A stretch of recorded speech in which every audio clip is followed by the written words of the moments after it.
की बताता हूं, खुदा की कसम आखिर तक वीडियो देखना, मज़ा ना आए तो पैसे वापस।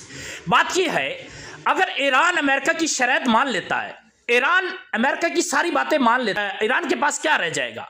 ना बैलिस्टिक मिसाइल रहेंगे, ना क्रिस्टल मिसाइल रहेंगे, ना सीजल मिसाइल रहेंगे, ना एटमी प्लांट रहेगा, ना यूरेनियम रहेगा, ना उसके पास नेवी रहेगी और ना उसके पास एयरफोर्स रहेगी, कुछ भी नहीं रहेगा।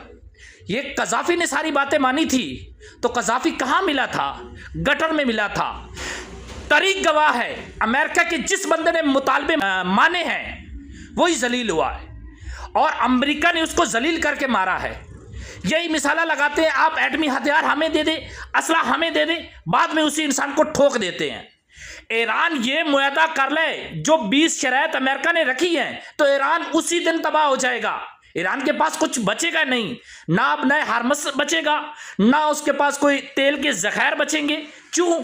आपसे कोई हथियार ले ले तो फिर आप उससे सब कुछ छीन सकते हैं। ऐसा ही ईरान के साथ अमेरिका करने वाला है। अगर ईरान अमेरिका की आज सारी शर्त मानता है तो ईरान के पास कुछ नहीं बचेगा। यही समझो कि ईरान सफ़े हस्ती से मिट गया, ईरान खत्म हो गया।